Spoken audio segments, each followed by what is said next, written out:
the next morning, I have to wake up an hour before our session and I have to drink a laxative. Are you ever in trouble where you're like, hey, you need to hurry up? This is about to go down. Like, okay, so to not get too deep into this, but most of the time I actually just put a plug in. Oh! No! Cut! It's over! I'm out, man. Fuck this!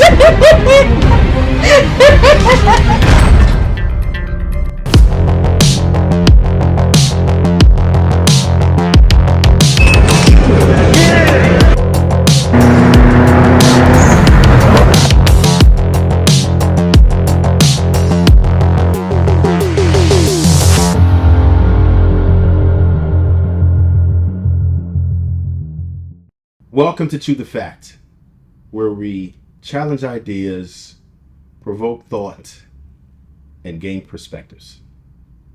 I am your host, Smoove, and today we have a very special guest with us. We're going to talk about the dark side of things today. Our guest is extremely interesting, has an excellent story to tell, and I'm sure that you will be intrigued by this particular interview. And as you know, on the Chew the Fat with Smoove show, we allow our guests to introduce themselves. I'm Athena Thee Dom. I'm a dominatrix, a welder, a boxer, a content creator, an OnlyFans girl, and a businesswoman. Woo! That's a lot of titles to break down over there. So wait. How many jobs do you actually have right now?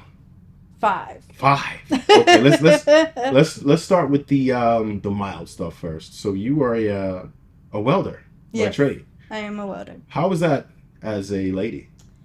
You know, you really have to hold your own. You have to be okay standing out. You have to be comfortable learning new things. Every single day I learn something new. And you have to be very, very aware of what you're doing. However, honestly, I love it. I love what I do. It's like a piece of art. Like you're creating art with this melting metal. And it's honestly very interesting, and I definitely want to encourage more women to look into trade fields. Wow, that's awesome. How did you actually get into that? What made you decide one day that, hey, I wanted to be a welder? So it was a very random Tuesday decision. I had recently moved down to Miami, and I just decided I just wanted to change a career. I wanted stable income. And I was a dancer in Louisiana. And when I was a dancer, the welders would always come in and they would always be stacked with money. And they would always show me their work and they would be so proud of it. And I had no idea what I was looking at, but they were so proud of it. And so I was like, you know what? I don't want to go back to college for 4 years. I can't do that, read 9 chapters and get something from it. I'm very a hands-on learner. So I really just dove into it with no experience. I went to welding school and we just did it. 4 other occupations, and you're doing all of these at this. Are you doing all of these at the same time currently? Yes. All of them? Yes. Okay. Let me see. You had another mild one in there. Let's talk about that. My mild one? I would say my content creation and my Instagram. Okay. But I wouldn't necessarily consider that mild. Okay. That one takes a lot of energy and effort. You understand, Right. Running a social media account, running multiple social media accounts, you have to be active all the time. You have to post on there consistently or else you lose your base. So for the last 4 months, I have been posting 2 to 3 reels on my Instagram every single day. Every day. Every day. Content creators, listen up. She's giving out some game right here. You're posting 2 to 3 reels every day. Yes, and do not post for the views. Post whatever you want to, and the views will come. But if you try to post for something that you think is going to get a lot of views, you're going to lose parts of yourself in it. But if you truly are vulnerable with yourself and you're okay posting the things that are quirky about you or a little weird about you or different about you, you will gain that following and those views. You just have to stay consistent and stay true to yourself. Yeah, because I've looked at your page and your following is good, but your engagement is better. And a lot of people don't take that into consideration because many of us have a decent following, but if you have a dead following, then it's useless. You're better off having a lean following. Mm-hmm. Now, I do want to talk about this boxing. So you can fight. I can fight. Do you think you beat me? 100%. What? 100%. We can go grab the gloves right now. The gloves are. What if I got some gloves in the trunk right now? You square up. Right now. You said 100%. A hundred percent. You would beat me. 100%. Wait. What about? Wait. Hold on. I'm trying to like literally just absorb this for a second. What is it about me that makes you think you could beat me? I Off know me. 100%. I'm confident in my work. So you wait. So you fight men on a regular I basis do. then? Yes. Okay, so you don't just say you box, you train. No, I train. I try to train 4 to 5 times a week for 2 hours each session. Oh, so you really Yeah. getting it in. You hitting Yeah. heavy bag, speed Yeah, of bag, course. Of course, all of it. sparring Sparring, all hours. of it. Yeah. So you got a chin on you too. Yeah. Uh, And I like sparring against the men. They're my favorite ones to spar against You because I can hit hard. I'm very strong. I'm very heavy handed, which is why boxing works for me. I okay? can hit very hard. Have you ever knocked a man down before? So I've not knocked a man out, but I've given them black eyes. I've busted their lips Oh, because I you don't left them do. leaking. Yes. I don't do hard sparring, so I don't spar for the intention to knock someone out. Okay. It's too much brain damage to be doing on the regular. Yeah. We wear headgear, we wear a mouthpiece, we wear protective pieces. With that being said, I definitely have busted their lips open, definitely given them black eyes. They've done the same to me. The harder I get, the harder I hit you back. It just works great. It gives me something in life. Like if I get hit hard, it just makes me. I'm like, yeah. Like I talk a lot of shit when I'm boxing. Yeah. I'm like, yeah, do so that again. Come on. so you like to fight men over fighting women? That's your preference. 100%. 100%. What? And that's no disrespect to women. No disrespect to women at all. But once again, this is a very male dominated field. So the women that I have gone against, we're in a completely different weight class. I'm 5'10". I'm very tall. I'm very big. I'm curvy, right? Mm-hmm. Most women are smaller. So what's your weight class? So my weight class, if I were to fight, would be 175. Right Oh, now damn, I'm that's at like like Roy Jones. 185. Yeah. Like I'm big. I'm tall and curvy. Gotcha. So that's why it kind of works out for me to fight men because I am taller, I am very muscular, and I have a lot of body mass. So when I'm going up against a man, like I can really hit a man. With women, most of the time they're smaller than me. Most of the time they just have different goals for fighting. Right. For me, I really want to hit someone as hard as I can. Like I love it. It Okay. gives me that rush. I You love like it. to fight. Okay. You're a I've gladiator. only gone against 2 women in my whole fighting career. And the first one, I beat her ass so bad. Oh yeah. She posted on Instagram afterwards and she was like, Athena just beat my ass, guys. And I was going maybe like 5%. 5%. Like, that's my thing with women. Like, I haven't met a woman that I'm able to truly hit yet. And Oh. I can't hit a woman at that level if I know that she's not going to give that back to me. I just can't do that, right? But I know a man, he already thinks he's macho. He already has this ego. I want to catch him off guard. And I do catch him off guard every single time when I start really hitting them. And then they're like, okay, she can hit. I can hit her back. And now we have a good match going. Wow. So that's crazy. So do you get the best of a lot of these men during these fights? Yeah. You do? Yeah. Do they talk about it? It's so funny because, they're men, their egos. They don't want to say, like, you hit hard for a girl. But they'll just make little sly comments afterwards, or they'll tell, like, their other friends, and their friends will come back and tell me and be like, yeah, girl, like, you're strong. Like, you can square up with us. Like, you really can. So it's like, no, I'm up there with them. And it doesn't matter their size. I fought a dude that was 6'6". Like, What? I don't care. Whatever size you Whatever are, you coming whatever for. it is, I want it all. I want the smoke every time. I love it. Oh man. So I mean, have you ever had like any official tussles as of late, like where you had to fight for real? No. And I No. keep waiting for the opportunity. This is probably bad, but I keep waiting for the opportunity. Most of the time I go out, I'm alone, right? Okay. I'm by myself. And of course, going out as a woman by yourself, you get a lot of attention from men. Right. Men don't realize who they're fucking with. One, I'm a dominatrix. So, like, the mind games, like, they don't work on me, babe. Like, I will make you cry. Two, I can really knock you out. So, I be waiting. I'll never instigate. I will never do something without it being self-defense.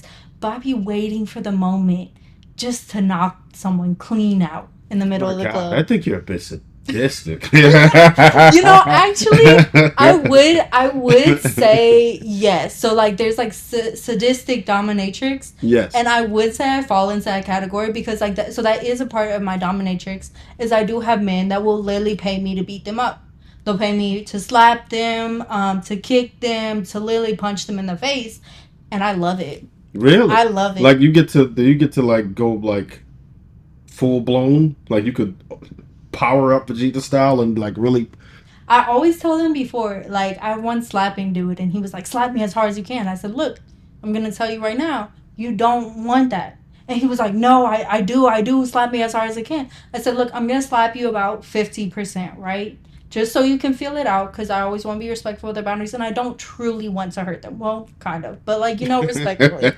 And I slapped him, and he was like, "Oh, never mind, he never didn't want mind. he didn't want that 100%, right? Don't go that hard." I said, "Look, I try to tell y'all, I'm really strong, and y'all don't believe So me." this is like full blown in the face. Yeah, yeah, yeah. So that would leave a welt. Oh yeah, yeah. I left a whole handprint on his face. Oh snap! So he had to walk around with that Yeah. at the 50%. So Yeah, he would he had to get. go to work tomorrow, and he was like, Ooh. "Everyone keeps asking me if I have lipstick on my face."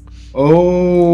Yeah. And I love it. I have a video on my Instagram of me doing it, and I'm just sitting there just like smiling. Like, that's the happiest I've been with a man in Oh, I don't know excellent. how many years, is literally like full blown just slapping the hell out of him. Wow. So that is like your thing. This is what it is that you want to do. You want to be able to slap him Yeah, and beat him up and 100%. punish him. Yeah, Wow. yeah. Hold on. So I did want to ask you about that. I want to dive into that. I do want to get into your other occupations, but it just seems like a lot of the things that you're dealing with. Like, let's say, how does that spill over into like a relationship? Like, are you the dominant person in a Oh, relationship? 100%. Oh, 100%. 100%. 100%. But okay, so I teach classes to other women about how to get into dancing, how to get into OnlyFans, how to get into dominatrix, confidence classes, one-on-one mentoring. And something that I have to remind myself of frequently is when you get into sex work, it changes your perspective on relationships. Like, Okay. it completely does. Just because you view men, and how they treat you when they feel like they can treat you any type of way. So it completely changes how you value relationships, how you value yourself. And for me, that was such a positive thing. I always thought of myself highly, I always loved myself. But when I got into sex work, I truly saw men for what their interests were, what they wanted out of me, and it's always sex. So it becomes very clear to see through the bullshit. So for me, I'm so hyper independent now. I love being by myself. I could not imagine being in a relationship. But when I'm teaching these classes, I have to keep that in my mind that some people do crave relationships. Right. Some people do want that love. They do want that affection. They do want that approval. Me, I do not at all. I could give one fuck less what you think about me. I'm not looking for anyone's approval, for anyone's love, for anyone's affection. I don't need that validation from men. But some women do crave that. So when I'm giving them advice about getting into any area of sex work, I have to be open that it does change how you view relationships. Right. So with that, right, you have no desire to be in a relationship. Do No. you think that this could be like the rest of your life? You would Yeah. always 100%. So the odds of you being in a relationship again are low. None. So And the craziest part is that I've been like that since I was young. Way before I got into sex work, I always said I never wanted to get married. I never wanted to have kids. wow. I never did. And so now that, of course, I've lived this whole life, I have all these experiences, that has just reassured me in my mind that that is not the place for me. That is not, I don't want to be in a relationship. I don't ever see myself getting married. Hell no to kids. I'm never having kids. It's Shit, just hell not. no. You never have I already kids. asked to get my tubes tied. Oh, they wouldn't do it yet? No, You're not old enough. they wouldn't do it yet. You're not old enough. Or you can I was just like, go come to, on. you might have to just take a flight. You get it off. And I'll do it too. I'll do it too. Like, So you have no desire to be with a family and all of that stuff. None. None of that. None. Um, so are you were you only dating men, or what are you attracted to? So people ask me all the time, they're like, Athena, what are you? Are you bi? Are you straight? I'm just me. In the past, I have had relationships with men.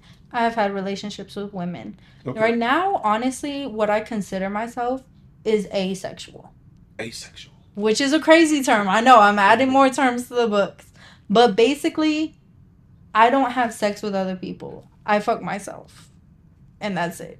So that's how you get your rocks off. You don't 100%. you don't need another person. I do not. And like I have learned my body so well. I'm so comfortable with myself and I spent so much time learning my sexuality that I can fuck myself way better than anyone ever could. And I'm aware of that. And I know so there's no need for anyone else. Wow. Yeah. You know what?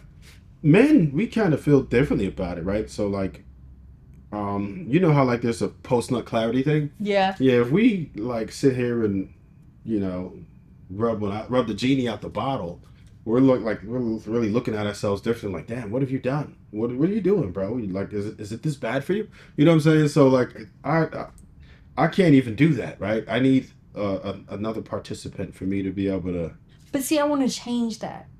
I want to change that. For me? For men. For men? 100%. Because so there's a whole thing about toys for men and women, right? That like you're not supposed to use toys, whatever. People think this, people think that.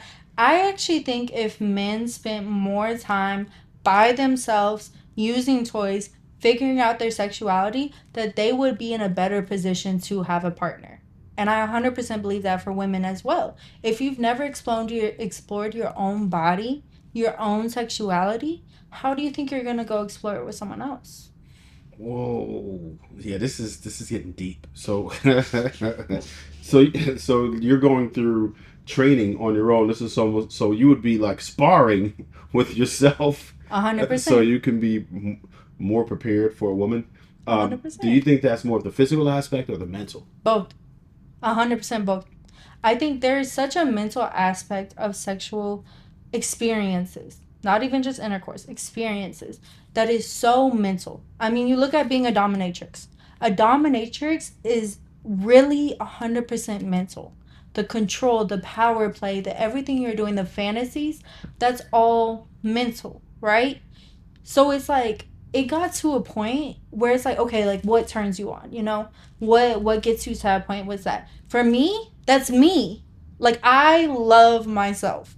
What turns me on? Me. I turn myself on because this is my body and I know my body better than anyone else does. And I've spent time loving myself, truly loving myself. That it's like, no, I don't need porn. I don't need another man. I don't need another woman. I can literally look at myself in the mirror and have the best nut of my life. Like, baby, it's me. What? It's me. That is so different. I have not hold.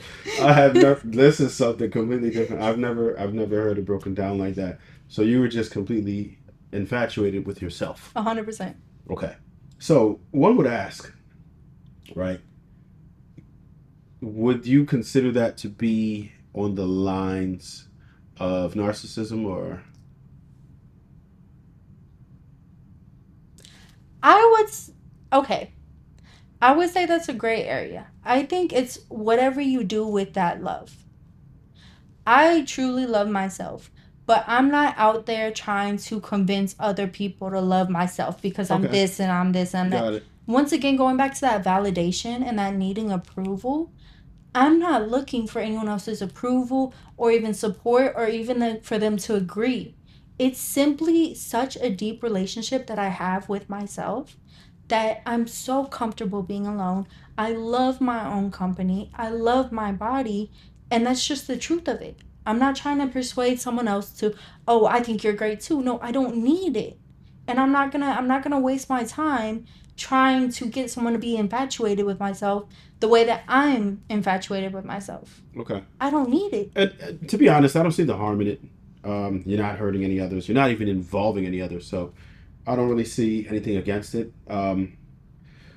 There's a lot of people, particularly in my space, who try to encourage women to have children and this and that and everything. The one thing I say is Listen, whatever results you want, I can tell you the best path that I think will get you there.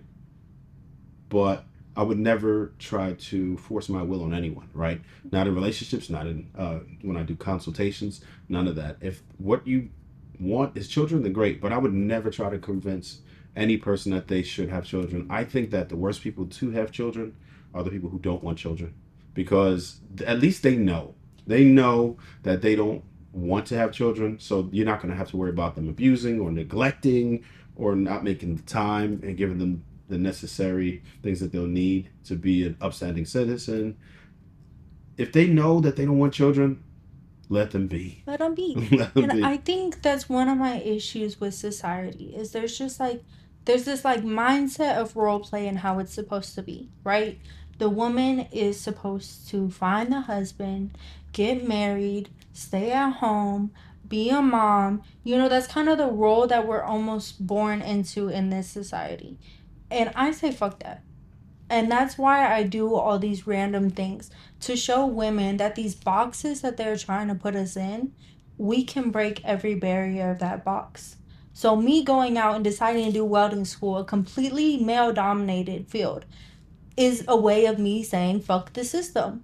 I Okay. don't want to be a mom. I don't want to be a good housewife. I want to be a CEO.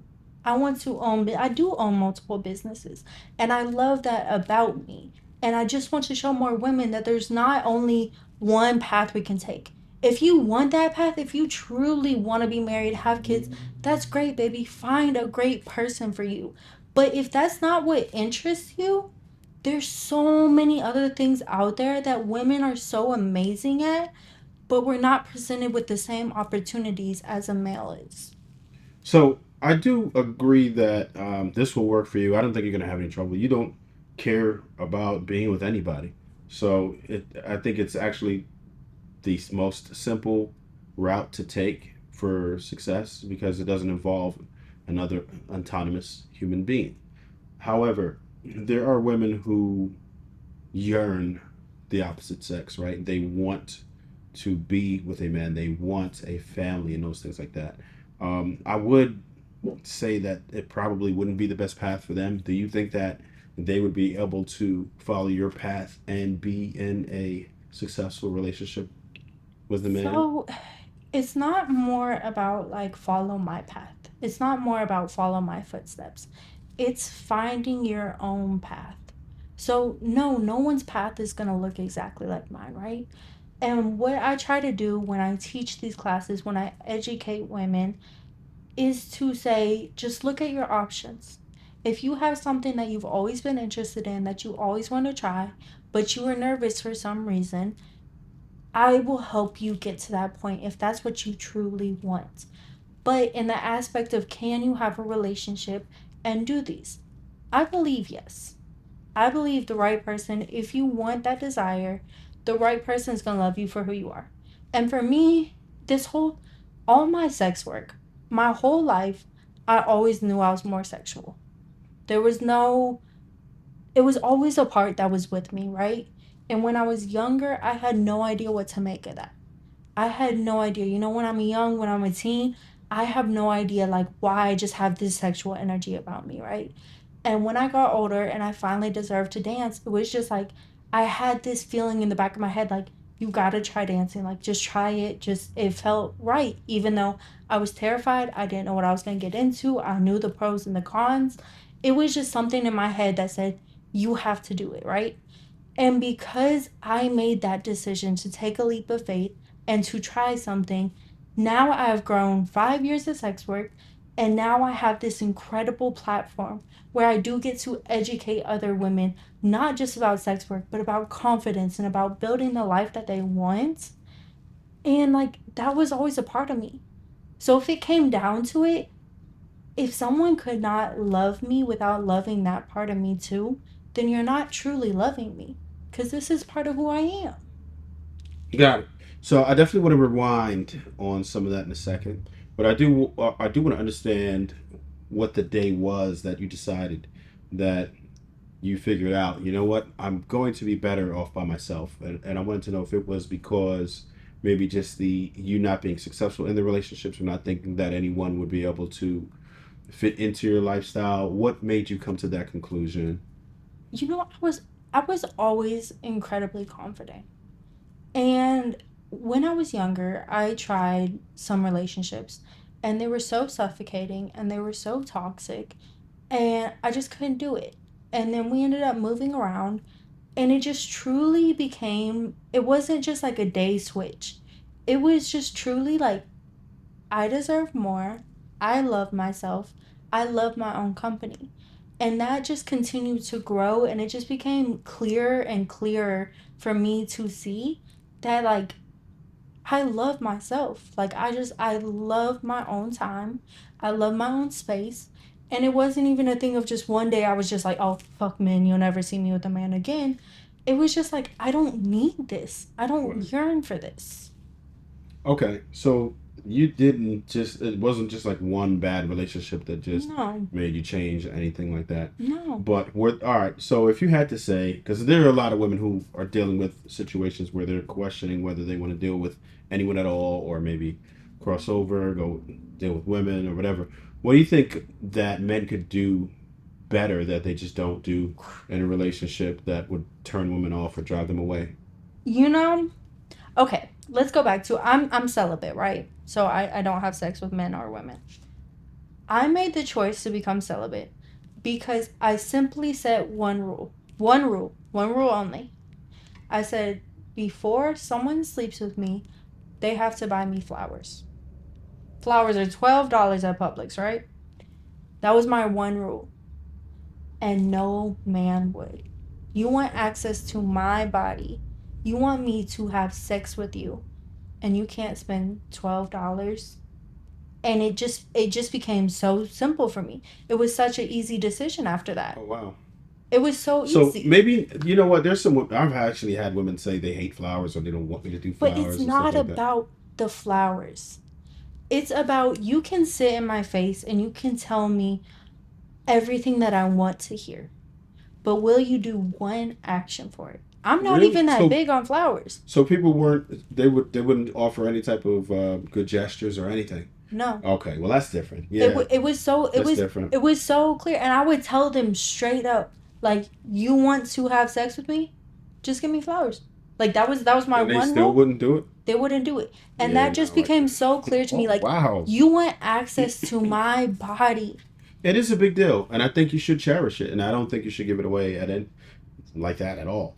But man, I'm kind of concerned about what the types of men that you may have ran into because in general, like that's not a big ask, right? You At know, least you would expect someone to take you out, do something for you. You know what I you mean? Try to would get be to know you, invest in you. surprised.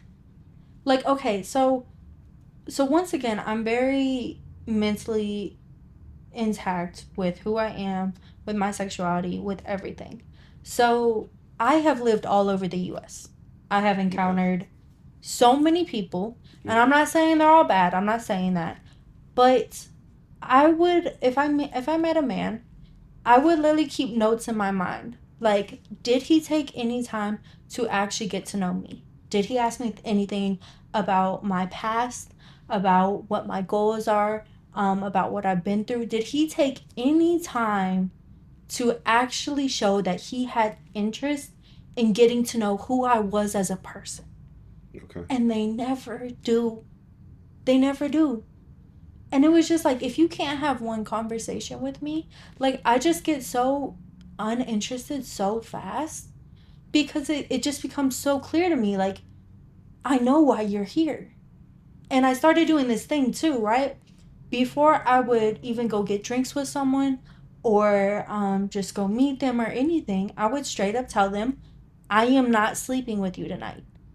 And I watched men just get mad and mad Get and checked mad. out and everything. And I would be Yeah. like, how are you getting mad that I am simply stating my boundaries?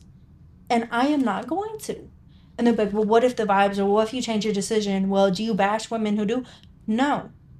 This is simply a rule for myself. And the fact that you are getting so irritated about a rule that I made for myself shows me exactly what this is and Yeah, what yeah, you're yeah. looking for. I would absolutely disqualify somebody for that too. That's a little bit extra.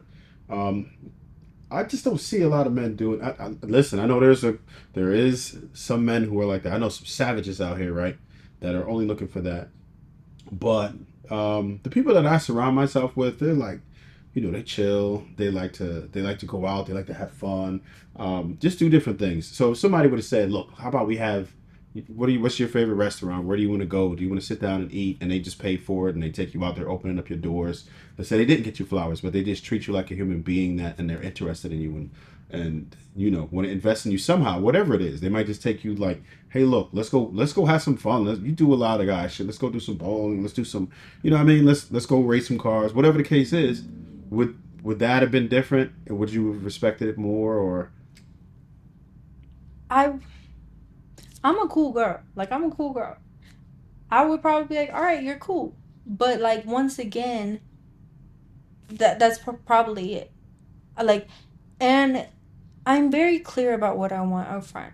So Okay. like I've mentioned, I am not looking for a relationship. Right. So it's like, if a man did approach me and he did have those qualities you're talking about, I'm not just gonna be a bitch and be like, oh no, get the fuck away from me. But I will probably say, look, I enjoyed our time. I would love to get to know you as a friend.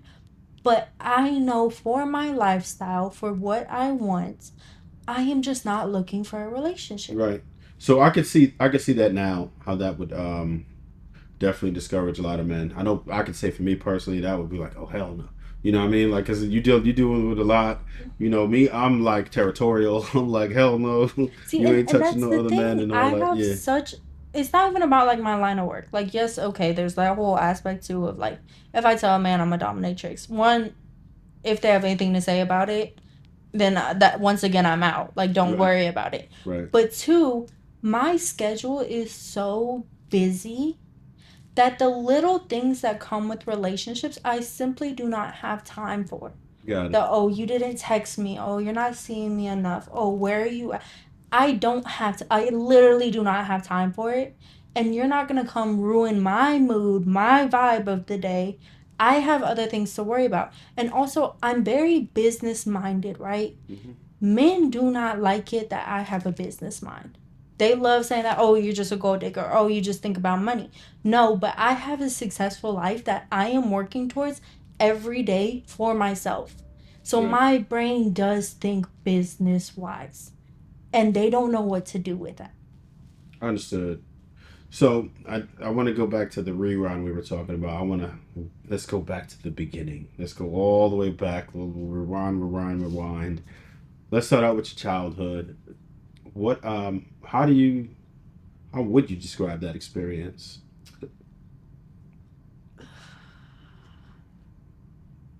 Honestly, I don't really discuss my childhood too much. Okay. It's not really, it was a very different life. But honestly, I feel like I have lived so much life since my childhood that like I don't even really think about it so much. Like, I just honestly, that was a whole life ago, you know? I've Okay. lived multiple different lives since then. I have been so many different versions of myself since then that it's like I really don't even think about my childhood so much. So if you were to say what point of your life shaped who you are today, what do you think had the most impact on it? New Orleans.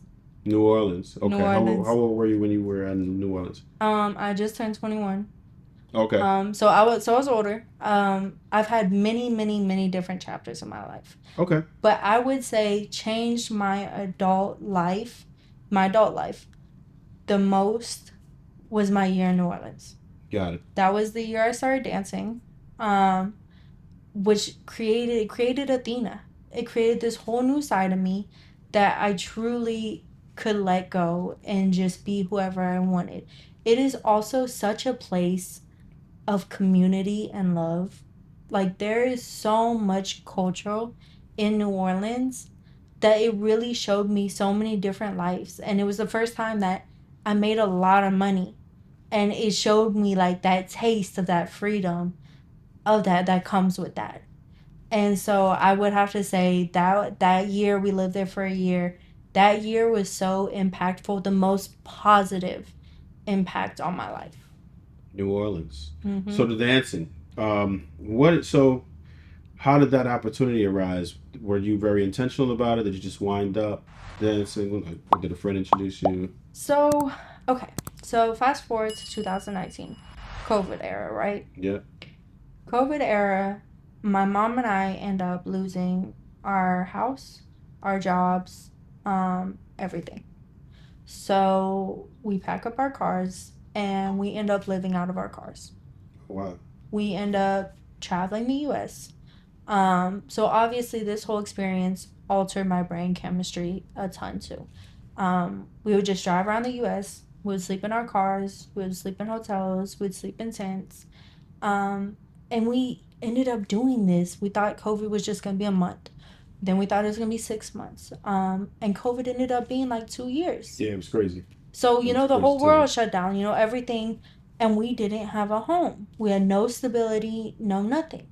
So we did that. We ended up living in California. We ended up living on the border of Mexico, 3 different places in Texas. And that's how we ended up in New Orleans. Okay. So New Orleans was our first year of stability. We had not lived somewhere for more than 3 months in 2.5 years. Wow. So when we got there, when I tell you I had no money to my name, I had nothing. I owed my mom a ton of money, and that's something I don't take lightly. My mom has given me so much that the fact that I owed her money made me sick. Like I could not sit with that. That like she has been like helping me. She's the only reason I still have a car right now. Like we have literally been living out of our cars, and I have nothing. And so we got to New Orleans. We said we need a year. We haven't lived anywhere. We haven't slept. We haven't had beds. Yeah. We haven't unpacked our cars in 2.5 years. Wow. We need a year. So we get there, and immediately I'm like, I gotta find a job, right? So, you do your basic things. You look around. Stuff was just starting to reopen now. And I go to Steve Madden and I get a job. I think they're paying me like maybe $10 an hour. Ooh. Okay. And I was like, like there has to be more than life to this. I was like, I can't do this. I calculated how much I owed my mom. I owed her like over $6,000. And I was like, I just can't do this. And like I said, the thought of dancing was always in my brain. It was always kind of in the back of my head, like, just try it, just try it, just try it. And so one night, New Year's Eve, I was like, you know what? Fuck it. I'm gonna go. I'm gonna try it. I had no idea what I was doing, but one thing I knew was I knew how to walk in some heels. Got it. And I was like, no matter what, if I go up there, no matter what, I know how to walk in heels. And I went there and I tried it my first night. And dancing, so much of dancing, you cannot tell if you're built for it or not, because you do have to be built different until you literally just go and do it. And as soon as I did it, I was like, yeah, I can run this. Like, I can do this. And I ended up dancing, and I ended up paying my mom back $7,000 in 2.5 months. Oh, wow. Dancing was paying my cut in New Orleans. They got busy. So at that point, that was like where the light came on. You're like, you know what? This just might be the way. Sex work might be the way. And then once again, like, it was like crazy foreshadowing. And so, obviously now I'm a dominatrix. When I was dancing, like I didn't know nothing about that. But one thing I knew was I loved these heels. Right. I loved being 6'4". I loved towering over everyone. I loved being on stage. Because, like, fast forward, I did runway. I was a model for 5 years as well. So I did New York Fashion Week. Got the hype for it. Yeah. I did LA Fashion Week, Miami Art Basel, all of that. So I was used to being on stage. So when I say I know how to walk in heels, I was literally trained to walk in heels. And it was that same feeling of being on the runway. So, like, show you. Everyone's just looking at you with this awe. But now they're throwing money at me. Right. And a lot of it. Right. And then you really start making money dancing. And like I said, it changes kind of how you value your time, your worth, everything when you're really leaving with $1,000, $2,000 that you just made in a night. Yeah, that's a big deal. Most people do not make that in a week, Exactly. right? So that's yeah, and that was right. That was on a regular basis. Oh yeah. Wow. The most money I continued to dance for almost 3 years. The most money I ever made was in Louisiana. Louisiana loved me, and I love Louisiana. Yeah, I would consistency like every. But I worked Wednesday nights, and on Wednesday nights I was averaging over $800 on a Wednesday On night. a Wednesday night, that's On a supposed to be an Wednesday off day, night. a dead On a zone. Wednesday night. And the weekends, I mean, I was going to the bank every Monday with $3,000-$4,000. What? Yeah. Oh yeah, that's a different ballgame. Most people are not getting a chicken like that. They are not at all. It just changed, and it changes how you look at corporations Right. and jobs, and you make your own schedule. And like, there are so many benefits to dancing. There are so many cons as well. I'm not gonna sit Right. up here and say it's great, but it just changes how you view things. Right. When you're really like, I can make this money off of myself, you start looking at yourself as a brand. And that is what I've done these past 5 years, is built Athena as a brand. Wow. So at some point, you ended up transitioning into a dominatrix. Was that like a client that you may have met? How did who turned you out? Who made you? Who How made did me you a find dom? yourself? Right? Yeah. So, okay, so I went from dancing, right? As soon as we figured out that we were going to move down to Miami, at that point, I had not posted anything on my socials about dancing. Okay. We were moving around so much that no one really knew us. We were in cities that it didn't really matter. And everyone that did follow me, like, they just weren't in my life anymore. Right. When we made the decision to move down to Miami, I was like, I had this like real identity crisis of like, okay, I was dancing to make it through, but now I really love aspects of this. Like, I started really loving Athena. And I had this moment where I was like, fuck it. I'm not hiding this anymore. I'm coming out as a dancer. And I said, okay, but I don't want to continue dancing. The sleep schedule is rough. The wear on your body is exhausting. The social work is exhausting. And I was like, okay, so am I going to come out as a dancer just to stop dancing? And I was like, okay, we need to figure something out. So then OnlyFans pops up. Yeah, OnlyFans went crazy during COVID, and it's been popping since. So I was like, you know what? We're going to stop dancing. We're going to run our own OnlyFans. And so this once again kind of foreshadows back into dominatrix work. I love toys. Like, toys are my thing. I love toys. I have a huge collection. That's my thing. And When once you say again, toys, let's talk about it a little bit without getting too graphic. Let's I talk. know. I Let's was like, I don't know what I can talk. say on here. No, you look. Hey, say what you say. Everything. I mean, dildos, handcuffs, ball gags, vibrators, anal beads, butt plugs, double penetration, everything. So wait, this is for. Me. Oh, for you. Okay, no. Okay, gotcha. So this is how I had no idea, but this was kind of gonna be how I was gonna transition into a dominatrix. Okay, Because I loved using all of these things on myself, right? gotcha. And I All of those loved, things. yes. Okay, hey. No judgment zone. And I loved watching myself. So I Okay, would just record myself. Before I started OnlyFans, I had 3,000 videos 3,000 videos. of me fucking myself. Damn, that's like Diddy status right there. Okay, wait. Pause on the play. Pause on the play. I have gotten so many comments about Diddy and about Diddy would have loved me and this, that, and the third. And I want to get one thing clear. Everything I do is between two consenting adults. All of the sessions I go into, they know exactly what they are getting into. Right. So recently I have gotten a lot of comments about, oh, Diddy would have loved you. First off, Diddy would have hated me. I would have made Nah, that man you probably would cry. have dominated Diddy. I think I you would got have more made him juice than cry. Diddy. But I don't want to give this like, oh, like, let's laugh it off about the Diddy thing, because no, like, many people were physically and mentally hurt, and that's not what I do. Being Right. a dominatrix is about creating a safe space. So with that, right? When you're controlling the situation, how do you control a situation without manipulating anyone? What type of boundaries and So personal rules do you? I am always completely upfront about our boundaries, our hard nose, and what our expectations for the session are. So you are going to know exactly what you are getting into. Got it. If you tell me you don't like ball busting, I'm not going to go and add ball busting into the session.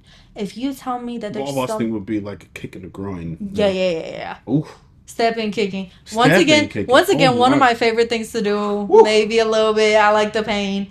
But that's what makes a dom and a sub relationship great, is the communication. It's not just someone messages me and I'm instantly like, send me money, bitch.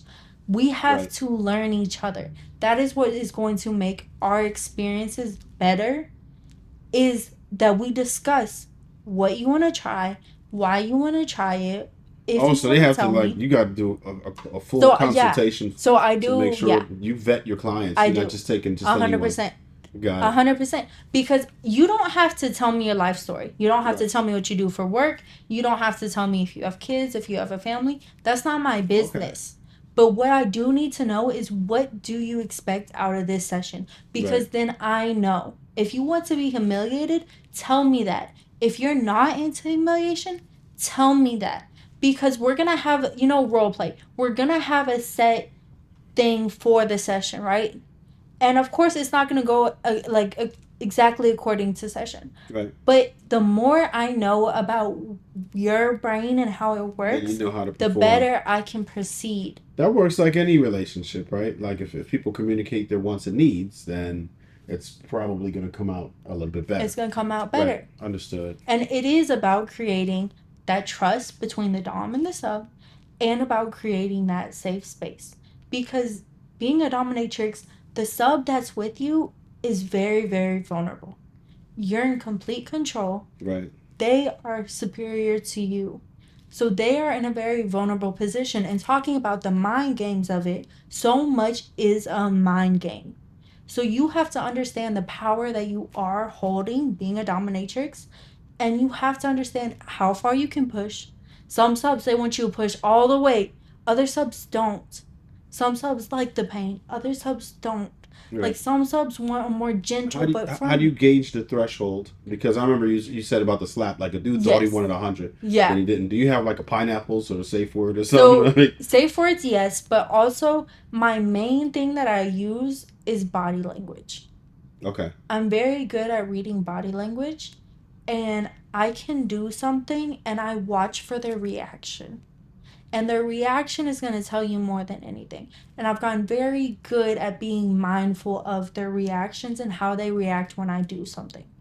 And then if I'm unsure, that's where those questions come in. And I know how to still ask those questions as a Dom, still get their consent, still make sure they are comfortable, but that you're not pushing too hard. Yeah. So you have to constantly gauge because 100%. everybody dreams of the most intense thing ever until they actually get punched in the face, or kicked in the sack, or you 100%. don't understand these thresholds unless you've actually Unless experienced you've it, and done it. then you're And that's another thing, is like, you can ask about their experience with other doms. So as you become more established as a dominatrix, you can ask for a reference from another dom. And this keeps your safety of the dom, and it just makes it more serious for the sub, right? But if they say, this is my first dom session ever, then that oh gauges me. yeah, you already know he's not you used to. might you might say you want this, but you have no idea what this actually feels like. Yeah. But if they say, I've had relationships with doms for 10 years, this specifically is what I like, then I can trust them more and say, okay, you actually know what you are getting into, you know what this is for, and then I feel more comfortable doing my job. But if you're new to this, just let me know, we can still do it, but I'm gonna have different gauges for how intense this play gets. Got it. So sometimes the play gets pretty intense. Yeah. Um, and you're good at gauging as to if someone Yes. is not ready for this or not, or you have to pull Yes. back. Well, do you think sometimes the manhood kicks in and the machismo might kick in where they might try to act like they can withstand a little bit more than they actually can? Once again, it's just so much body language. Okay. Like, some of them, they want to be pushed so hard. And that goes back to experience. If they know, like, no, I literally want you to beat me until I'm black and blue and bleeding. Oh, Okay. wait. Hold on. Wait, this happens? Yes. Yes. Okay. So they're not worried about going to work the next day with the No. marks They and know all what it that. is. They They know really what it just is. get trashed. 100%. And okay, so once again, let's talk about the video that I went most viral for. Okay. I have a sub who is a scat sub. Yes. So The scat play. For those of you yes, who are not familiar, just think of the first part of Two Girls One Cup. yes, They down with the brown. pretty much. Right. Yes. And so with our sessions, we have been doing sessions for about 7 months now. We do at least one session a month, sometimes two. Mm. And we add little different elements to each session. You add elements. Yes. Please explain. So recently, he's like, I want to do some trampling. So trampling is basically standing and stepping on one's body. Okay. And I did have to tell him, like, hey, I'm a tall girl. I'm a thick girl. I got some weight on me. I'm Are have you to. are you sure Have you you're had that okay? happen? And he's like, no, I can handle it. So when I am doing this to him, when I am trampling him, once again, I watch his body react. And I can tell because, of course, when I'm trampling you, you're going to have that initial... You don't have the heels on when you're trampling, do you? Sometimes I do, sometimes I don't. With the heels? Yeah. Those heels? Have you put those heels in the air for just a second so people could kind of see what's happening here? You are trampling cats with them heels? Yeah, they love it in the word. strip club. They love it in the strip club. Wait. You are trampling cats with them heels on. Yeah. You know that, like, heel is sharp. Yeah. Yeah. They love it. Whoa. They love it. They love it. Wait, so what type is that? Like on the chest, the arm, what? It can be the whole body. The whole body, including the face. including the face. Ooh. Yes. Man, I gotta ask you. Some of these acts that are requested, right? I guess is it normally verbally or like a text or? Yeah. So one advice I always give to women is never give out your phone number. Never. Right. Okay. So there are so many sites that are fetish themed. Right. You just have to start looking. Okay. And once you start looking, you find there are so many websites out there that are social medias, but they are BDSM themed, they're Dom themed, they're porn themed, whatever it is. Right. And so you get from there. So most of the time I discuss on there. Depending on what site I use, some you can discuss payments, others you can't discuss payments, so it just kind of depends. But from there, now I have a chat phone. Your girl got two phones. Your girl got two phones. Your girl got an LLC and two phones. So you know we big now.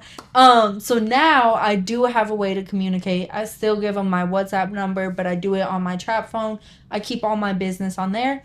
And then before we meet, I require a video call. Okay. So that helps both of us feel more comfortable. Yeah. And it's a safety measure.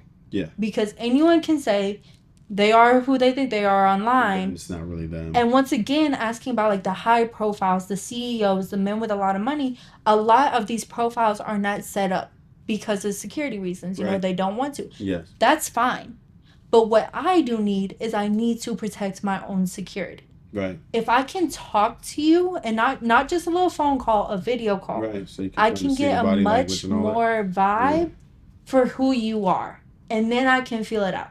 And that's where it goes back to boxing and why I do feel comfortable with my in-person Dom sessions is I really look at the men I'm working with and I'm like, can I knock them out? Yes. Okay, so if you see a dude that you size him up and he like, damn, I might not be able to beat homie, then you probably fall back. Once again, it depends on the vibe.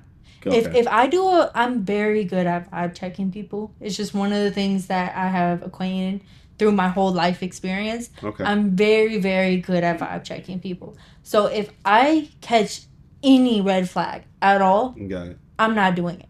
So I do want to ask about the request thing.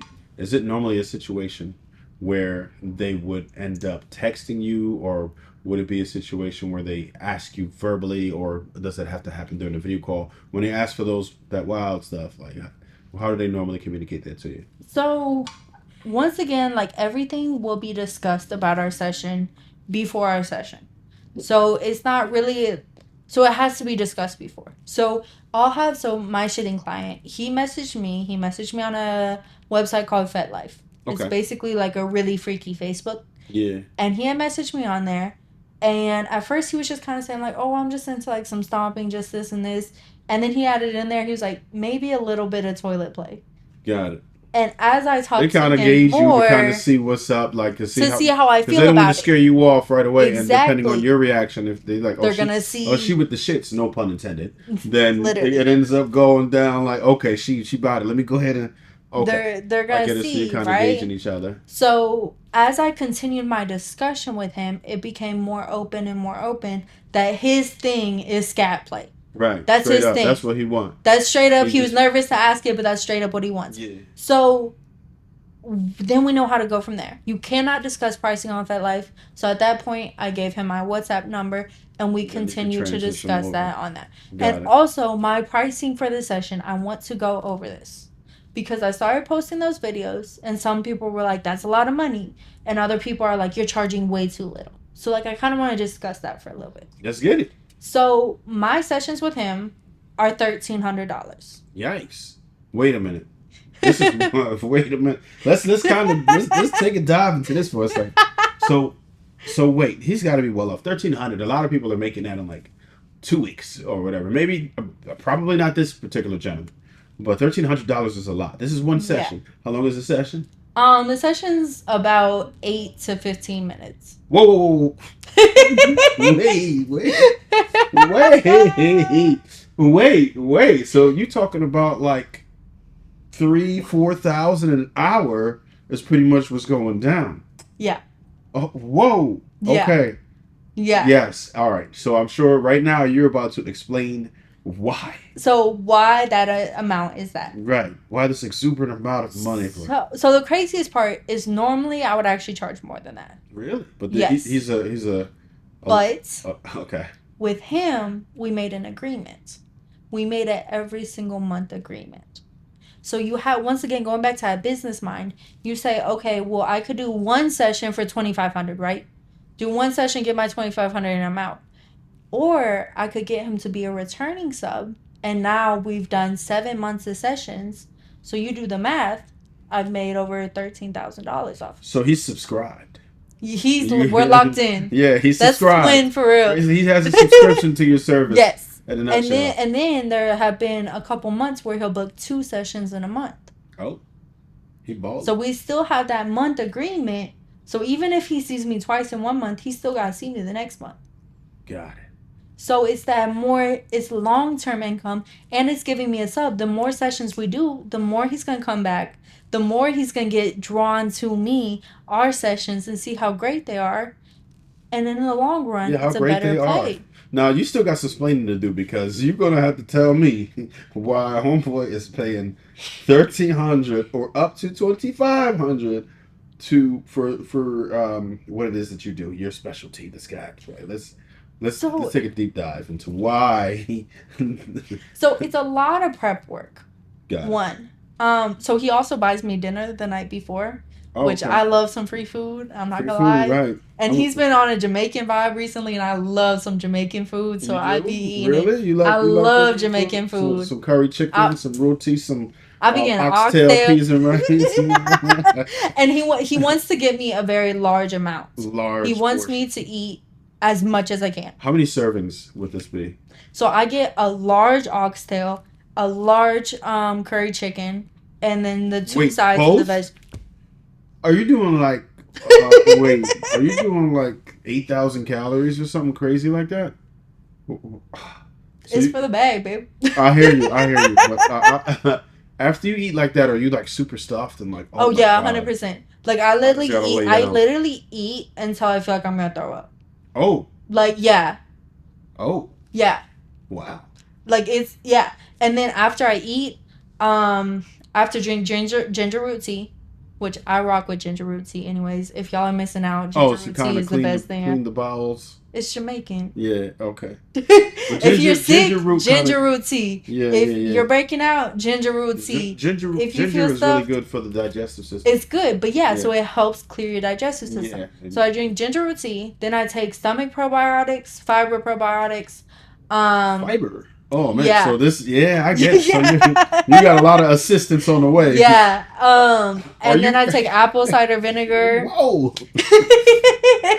Next question: are you ever in trouble where you're like, "Hey, you need to hurry up"? Like this is about to go down. Like, okay, so to not get too deep into this, but most of the time I actually just put a butt plug in.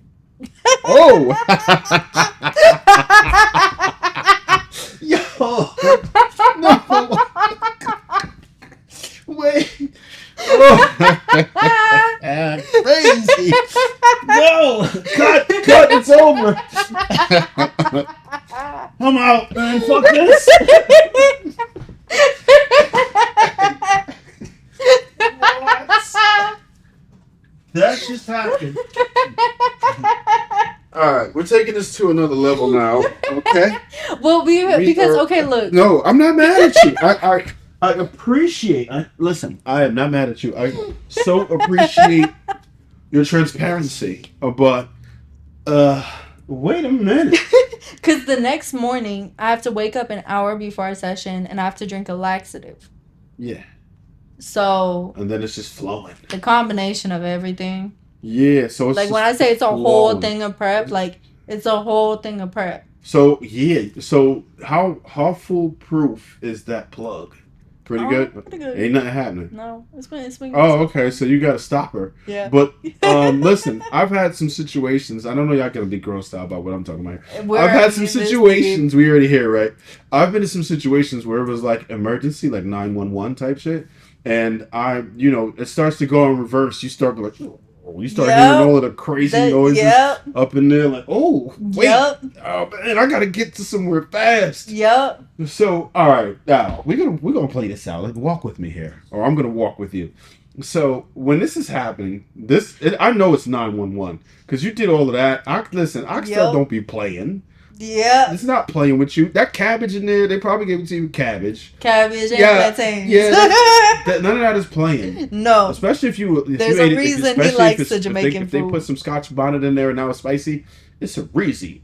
So you know what's going on. Yes, I do. Look, my family is from GT, Guyana and South America. We Caribbean. So listen, I'm telling you eating that spicy food, your stomach got to train for that. If it's not something you eat on a regular basis, it's going down. Yeah. Right? Even if not, it's still going down. It's an emergency. So, okay, so you have your plug. I could only imagine what that's like. That has to be okay. So now it's starting to make sense why you kind of charging that because you're going through it. That's an experience. And then you're also like you're shitting on a dude. So like you gotta be able to stomach. Yeah, shit on a dude. Crazy. Do you have to put like tarps down and all of that? So yeah. Listen. I don't know if y'all know, but they sell tarps at Home Depot. Don't ask me why I know. It's not because of that. I'm going to tell you that. There's other things that people use tarps for, like oil and stuff. No diddy, but never mind. You keep going. Well, you know the funniest part is, so actually, he's great. Like he's honestly a really good sub, and so he comes fully prepared. So he actually has puppy pads. Oh, he's got the puppy pads / poopy pads. And he puts out 4 of them, and then he has a foldable toilet. Whoa. So it's great, honestly. Like I sit down, I'm mad comfortable. I got my feet, I'm stomping on them. Wait, so okay, so this is a combination sometimes. This could be trampling. Yeah. After the session. Yeah, so like during and after, I could imagine as soon as you pull the plug, it's a wrap. Like that's it. It is Okay. funny because it is a really good cleanse. Like I'm not gonna I'm hold sure. you. I'm sure. I'm sure. It's a good So how do cleanse. you feel about it? Like, are you like, oh my god, I can't believe that this just happened, or I just did this? Honestly, I think it's kind of funny. You like it? I think Don't it's keep it to you. You funny. like it? Like I think it's Keep it to funny. you. Like, Like do you I'm like it? so But do you like it? men have degraded women for so long that Oh, so now that this that get I'm back. in This that position get that back. I am literally degrading a man in one of the most vile ways to do it, I think it's funny. I have a good This time your with it. get back. You And then also he is very into degrading. So the humiliation. whole time I'm telling him you're a fucking loser. He watches all my videos and he goes through all the comments of everyone calling him disgusting. Wow. Like he knows what's up. Yeah. He watches all my videos. Okay. Like he knows what's up. He knows how you coming. Yeah, and he loves being called fucking disgusting. You're my little bitch. Like all of that Wow. while I'm just shitting on him. Oh wow. This is interesting. Like, I mean, something I could never see happening. Right? To me, I mean, I get it. So I would never ever consider myself being capable of being dominated by a woman, and a lot of women probably think they could, but nah. We just have to square up and see what happens, right? But I get it. I mean, well, I don't even want to say I get it. I don't get it. That's why I'm asking you so many questions. I'm lying. So, I mean, to an extent, I understand that some people may be in powerful positions and they might get weary of it or whatever. But I did want to know, what do you think about it? Like, as far as men are concerned, like, do you feel like there is a connection between them being dominated? Because I feel differently about it. I feel like there's a natural order. I feel like men are supposed to be dominant, women are supposed to be submissive. That's just my Ugh. opinion, right? That's just Ugh, my you're gonna opinion. make me sick. Right? But do you think that there is a connection between a man who feels like being dominated by a woman and maybe sexual fluidity or even homoerotic behavior? So I'm not really big one with like the classifications, like what you are, straight, gay, bi, whatever it is, because it's more like mental than about the physical. So like if I go peg a dude, is he bi? At least. I don't know. You're having a woman do it to you. That's what you do? You do that Oh too? yeah, I be pegging the fuck out some men. Oh I no. love that shit. You I love it? love it. I love it. So wait a minute, it's coming out now. Now I know you getting your rocks off. You ain't asexual. You just like I'm just different. dominating men. No one touches me. Like no one Yeah, touches but me. that don't mean that I you ain't do the getting your shit fucking. off. You still getting your shit off on the low. Now we found it. We done discovered it. You ain't asexual. You just dominating men. That's what's going on I'm here. very dominant, Hey, look, and I I hear love you. it. So okay, so you playing your position. I dig it. Listen, there's look for me. I could never see it, but there's men who appreciate it, and you like what it is that you like, But see, here's the thing. right? It's mental. So you're saying like you would never let a woman dominate you, right? Yeah, that's how. But you're talking to me about very extreme cases about being dominated, right? Right. Yeah. So you're probably like, I would never let a bitch peg me. Like, Oh yeah. like No, fuck that. 100%. But would you feel safe enough and comfortable enough to let a woman take control for a moment? When you say take control, what's that mean? Just What's simply. that look like? You like when girls ride with you? I do, and that's fine. And Okay. I don't feel like I'm being dominated. All right, so what if she choke you a little bit? Somebody tried that before. I didn't know how to feel about it. It's mental. Do you feel like you are in a safe enough environment to give up control? That's what it is. That's what it is. So do you feel like the person that you are currently with, do you feel comfortable enough to give up that control and let them have it for a second? And you know what? Listen, I think that everybody has different limits, right? For me, it's not about. I don't feel like if I'm doing something with the woman outside of being penetrated, right? That's weird to me. For men, that's just how. That's where I stand on it. That's the hard line, right? We all have our hard nose, That's okay? the It's hard okay. We line. all have our hard nose. It ain't happening, right? But listen, if I'm not. I don't feel like a man might be homosexual just because he let the woman control. She want to ride. She want to do certain things. You're doing it with a woman, right? So I don't think that affects your sexuality. And I just Now, when you talk about pegging, that's different. If you sitting there bending the cat over and you busting it down on the homeboy, and I do, and look, and I and you do, probably calling him all types of bitches and everything and else, do, right? and Nah, do. he gay to See, me, I think or I at least just Bob. don't care. I know you don't care, and Like, you don't like the classifications and everything whatever else he and all that, wants right? to be, like, you like what you like. Right now, And if you figure out what you let like, me, well, I'm gonna ask you who this am I question to then. tell you something? All right, so we know you're asexual now or whatever, but you probably had a type before or whatever. Or let's just say if you had to, right? Let's just say you gun to your head, you have to be in a relationship, right? And you had to choose. Would you pick a dude who's would allow you to sit here and um, pound him and all of that stuff, or would you pick a dude that more so could pound you? Honestly, probably I could pound him. Word. Okay, so you can see it if Because, you had to. Okay, go ahead. okay, hear me out.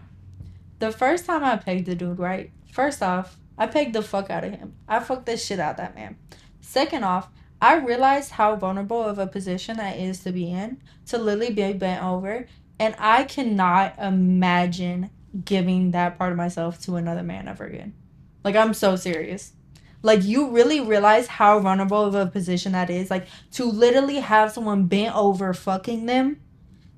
And I was like, no man has deserved this. Why the fuck have I been over for men before? Fuck that. And also, I just fucked that man better than any man has ever fucked me, and I ain't even got a dick for real. What? So. Wait, no. First off, I'm gonna go on record saying that's subjective. I'm so serious. I'm so serious. And then, like, hearing, like, him moan, like, I'll do whatever for you, goddess. This is your asshole, God. Baby, I know. What? I know. Baby, I'm hurt. I keep trying to tell you I'm hurt. Wait. I'm trying. This is different for me because maybe I'm closed-minded, but I don't mind being because yeah, fuck that. I can't. Yo, yeah, that's different. That's different. That's different. That's different. You're giving up a lot, and it's not just the vulnerability thing. Like you're giving up your manhood. Like to me, listen. Yes, he gave you his manhood. You don't believe that? Okay, so when I fuck a man, am I giving him my womanhood? No, you just took his. Ooh. No, you just took his. No. If I let a man fuck me, am Okay. I giving up my womanhood? No, because that's Why not? because that's Why the natural not? order. No, but it's not. Fuck the natural order. What do you mean? Fuck that. You said fuck That's the my natural whole order. brand. Fuck that. What? No, I'm so serious. I'm so serious. Women are supposed to be the submissive one. They're supposed to do what they want for their man. Why? Why is it not the same thing of, okay, if I let a man bend me over and fuck me, it's not I'm losing a piece of myself. But if I bend a No, man you're over, not, because but if I bend a man over and I fuck him, he's losing a piece of himself. Why? yeah, because men Why? ain't supposed to get fucked. Why not? Because Why not? we have dicks, not But women are supposed to be fucked? yes, definitely. Why? I mean, shit, procreation happens. That's so we know it works. We know it's purposeful. But why? Are you doing it for a purpose or are you doing it for enjoyment? Both. Nah.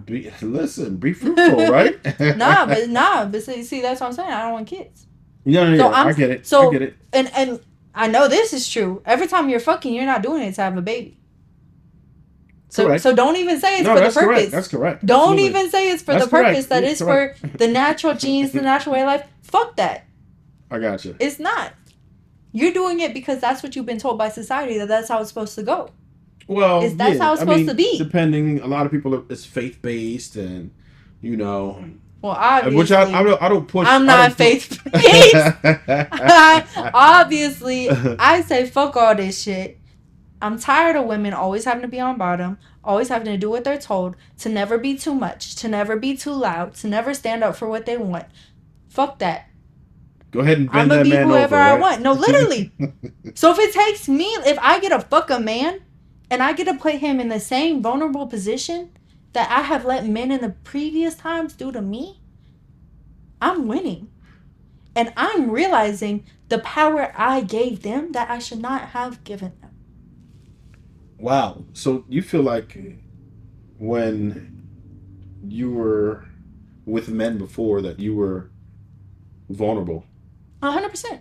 Okay. You don't think sleeping with someone's vulnerable? Um, it can be. It should be.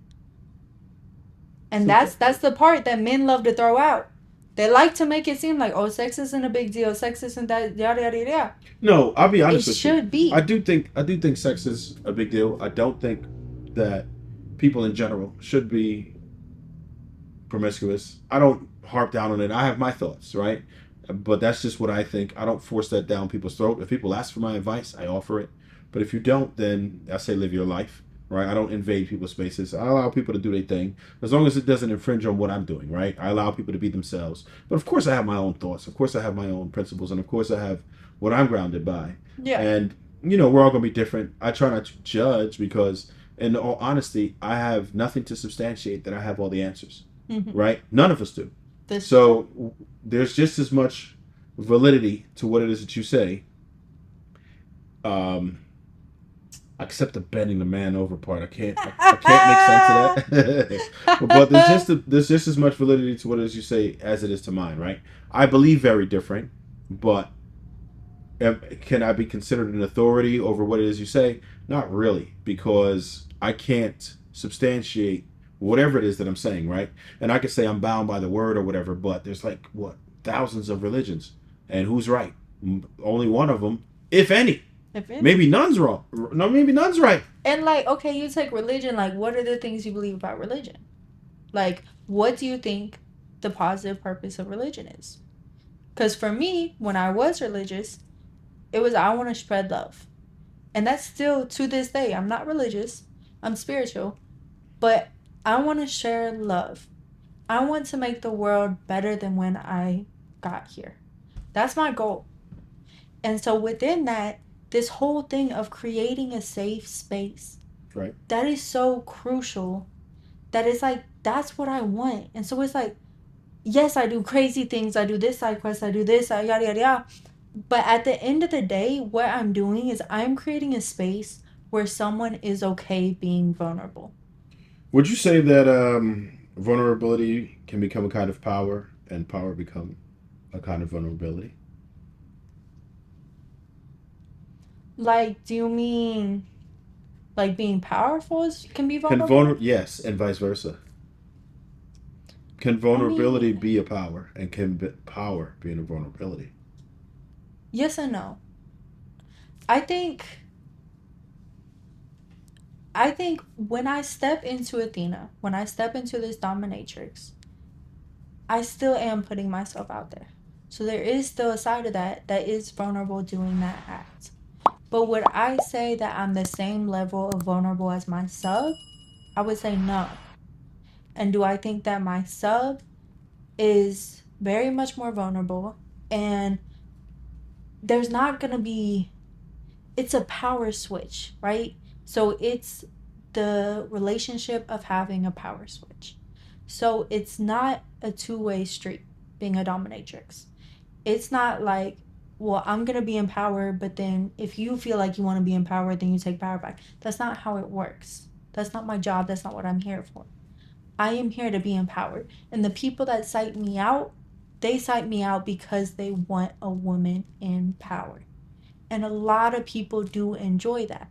It's just one of those things where if you've never experienced that, there's so much mental behind it that if you don't experience that and you haven't ever let yourself be open to that, then I do think it is an automatic, like, oh no, like I'm not doing that, like that's uncomfortable for me. It is a thing of where you do have to sit with yourself mentally and be like, no, like I am okay with this. This is a safe space. Right. So, do you feel like there's something more strange about a man who would not be dominated, or refuses to be dominated, or not willing to be dominated, scared to be dominated? Or do you feel like there's something more strange about a man who would be dominated? Would not be. Okay, so I'm a weirdo. Yes. Because no, I'm so serious. No, go ahead. It's the mental side of it. So you think that I may be more mentally weak because I won't put myself in a vulnerable position like that, right? Hey, your words, not mine. No, But no, but I think I understand your angle.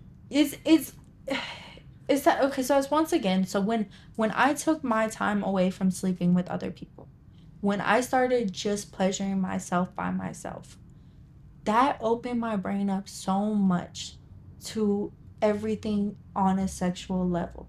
And I realized that so much more of it was mental. And I realized about the power play. And that was one thing about when I did sleep with men and when I did sleep with women.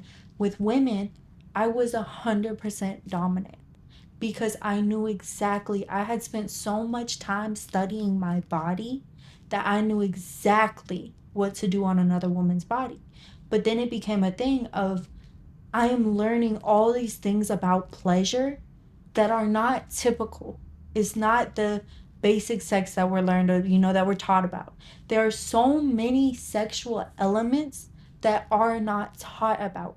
So when you start really learning about the senses, you start learning about taking away giving senses, about different pressure points, it's a whole different sexual experience. So I think you saying you would never let a woman dominate you, I do think you have not fully gotten to a space either with yourself or with another person in your mind where you feel comfortable to trying new sexual experiences. Hmm. And I'm okay with that. But So like, we talked about women for a bit, right? And I understand the reasons you've articulated that well as why you have said, you know what, this ain't really it. What is it about women that they didn't do or couldn't do that would kind of make it to where why they're won't also they dateable? women? Yeah. Um, one of my goals for 2025 is to dominate more women. Once again, from my perspective, my job perspective, I love women. I think women are beautiful. I think women are stunning. I just think women are incredible. I want to start doming women. But it once again goes back to that whole relationship side of things. I just I haven't found anyone that is mentally still there to match where I'm at right now to say, okay, I am interested in getting into a relationship. So it's not necessarily like men, I'm pretty closed off. Women, I'm not, and I can appreciate their beauty so much, but it's just like I'm still really good by myself. Got it. Okay, so it's not anything in particular that they're doing. It's just most people possibly couldn't possibly match your energy where It's just I'm really good by myself. got it. Like that's truly what it comes down to. Like I could not imagine sharing my bed with someone. Like that actually Oh, okay, gives me yeah. the biggest ick in the Yeah, world. even if you had a king size I California do have a king, king size. and that would be like hell no. Absolutely not. I have a pregnancy pillow. I have 3 body pillows. I have 2 massage pillows, and I have 2 regular pillows. That's a lot of pillows. Baby, and silk sheets and a weighted blanket. I don't and a sleep mask. Oh man. I don't play about my sleep. I do not play about my sleep. I be sleeping like in diagonal across my bed. I don't play about my sleep. I love being alone. I could not imagine having someone in my space. Like So like I sharing just a could space not. with someone would be unimaginable at this point. It's a no for me. Nah. It's a no for me. I'm not gonna lie about that. Nah, I could understand that. So I know we talked a little bit about some of the special techniques that you have. There's a few different ones that are more sophisticated, like breath play. Mm-hmm. Obviously, we talked about the scat play. Um, what do you have to do, like, to maintain um, that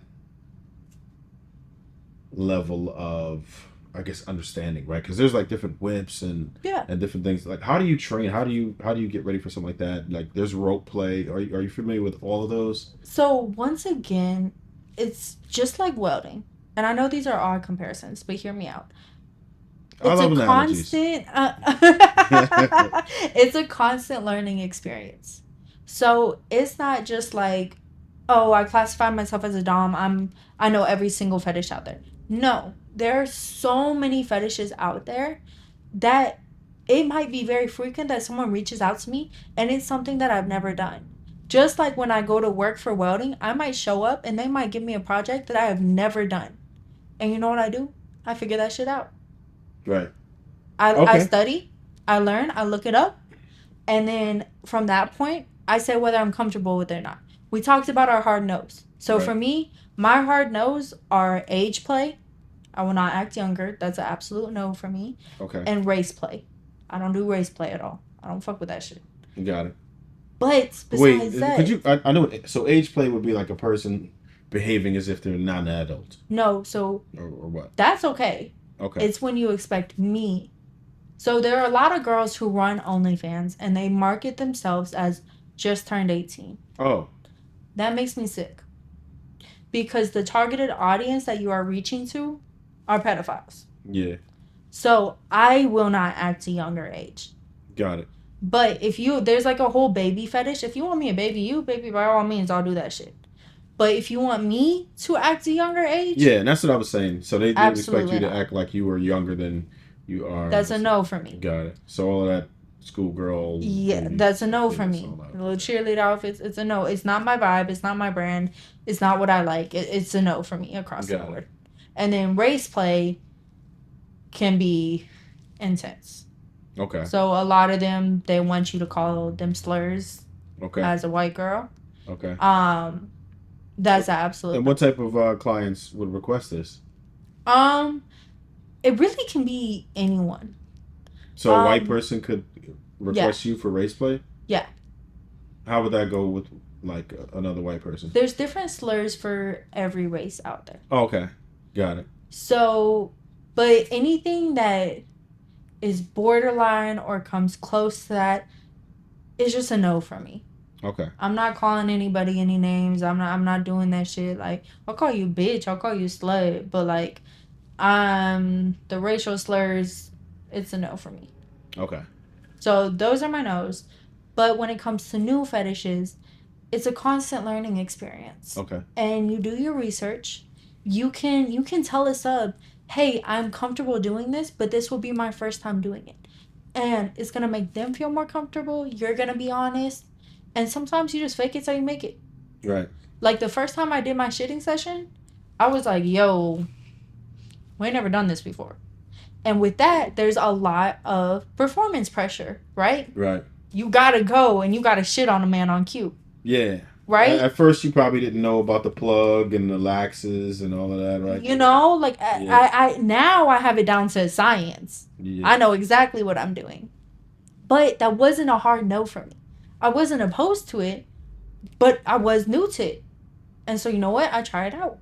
And I see, okay, I'm cool with this. Okay, I'm not cool with it. Is there any type of fetish that you look into that you think like, this motherfucker really just asked me to do that? You never think like, damn, this is weird as hell. You don't think that like when some of these pop up, like, for real, this is what me to do. What? Honestly, at this point, I'm not fazed by too much. In the beginning, were you thinking like, you know, no, they don't really want me to do that, right? I have lived so much life that like I really so much life. I don't get fazed by much your anymore. Age? Yo, I just turned 25. Right.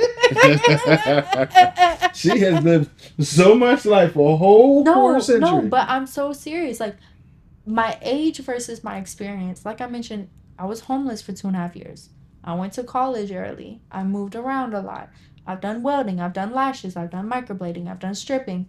I own a snake. Like, literally, like, I just have a lot of experience. So it's like I really don't get fazed by too much anymore. So there's nothing that can faze. Yeah, outside, like once you get to some of the things that we talked about today, which is probably gonna demonetize me today, but whatever. Like, at that point, it's like, yeah, I couldn't see very much phasing you unless they got to like brutality. That's another, like, there's different levels of it, right? Which I know you know. And there's like, it's really like there's wicked. Some cutting play that I don't do. Yeah. Like there's there's knife play, which can be simply just the feeling of the knife. Yeah. So if you take a knife, if you rub it against someone's skin, it makes your hair stand up. You know, it gives you goosebumps. But there are some people who literally want you to carve your name into them. Oh yeah, that's another animal. That's, Yeah, and then there's liabilities and different things like that too. exactly. So it's like, yeah. So even aspects of breath play, Right. Have you ever tried breath play? so I've tried breath play in pretty simple ways. Um, there are so many different levels of breath play. Okay. So once I get my dungeon and I get everything set up, you can get, they basically look like a large, like the size of a door of a silicone box. And you put the person in it and you suck all the air out. And they have one tube that goes in their mouth. That's it.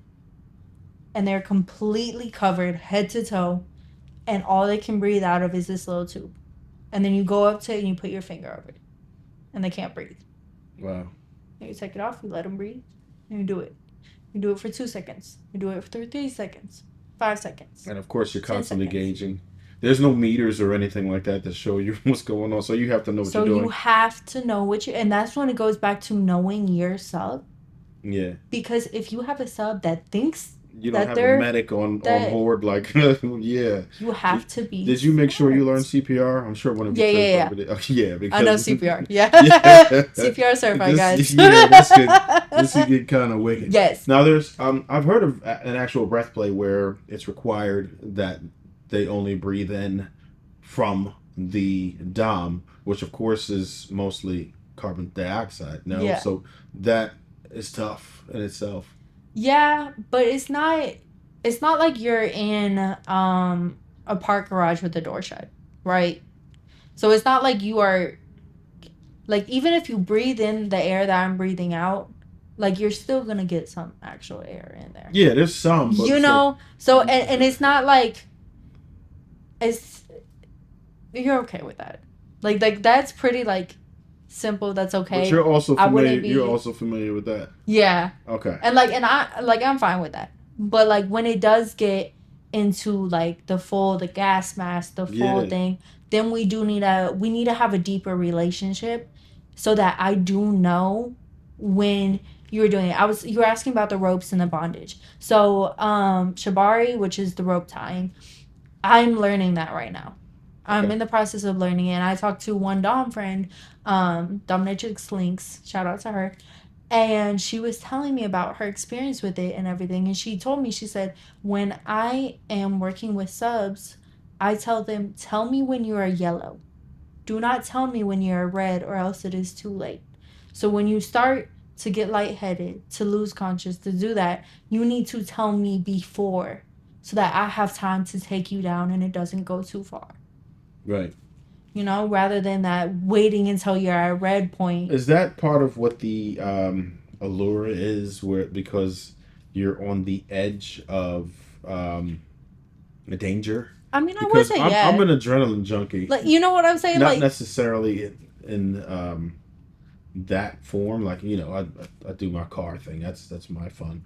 But yeah, it's that same serotonin that you get from taking off in a car, you know? It's that same serotonin.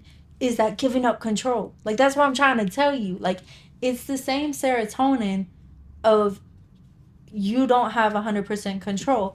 And, like, it's living on the edge. So, yeah. So, when I'm doing my breath play, when I'm doing my impact play, when I'm doing my shitting sessions, like, it's that same feeling, that same rush of energy. Like, oh, shit. Like, yeah. So, okay. So, yeah, I get it. I see your eyes light up every time you say that. Like, this is how you get your rocks off. I'm no longer sold on the asexual thing. This is how you get your shit off. And I'm not mad at you for it. I don't know what I classify under. No, because it's still just as they are receiving and getting pleasure out of it, you're getting pleasure of the opposite side of it. So this is true. Yeah, if you're getting pleasure out of this is yeah, it doesn't matter. So, but I have a good time. Well, all right, think about it. Well, they say most women don't in their sexual experience. And anyway, see, this is why I encourage women to fuck themselves, because how have you never had an orgasm? Oh, they do. Been with the same dude for 12 years. These rabbits and roses and everything else. They've been on fire lately. These women, they're not playing around. As they should be. Yeah, they're not. As they should be, because, like, baby, get your nut. Get your nut. If a man has never made you nut, stop sleeping with men. Sleep with yourself, babe. All right. We're about to ask something maybe uncomfortable. No. Oh, okay. Ah, does your family know what it is that you do? And if they do, how do they feel about it? Mama. Particularly your parents. Mama locked in. Mama is locked in 10 toes down. My mom knows everything I do. Everything? Yeah. I literally be texting her. I'm like, oh, I'm on the way to go shit on dude. Wow.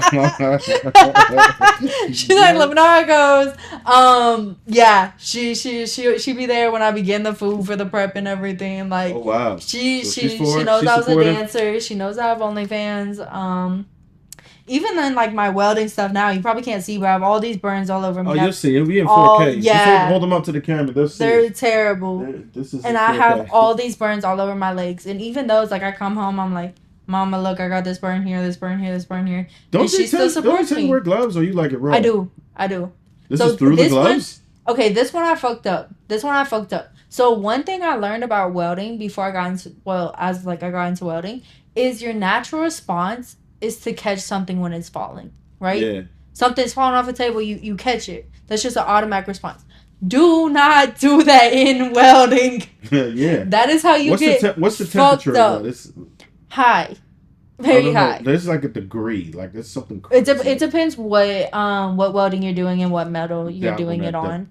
Your fingers. But this particular one was some stuff that I was welding and it started to fall over and I didn't even think and I put my hand out and when you had it was raw dog, you weren't like having the glove that particular time.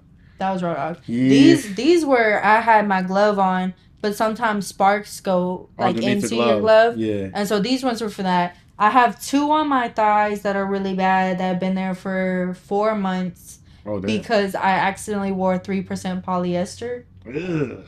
And polyester melts to your skin.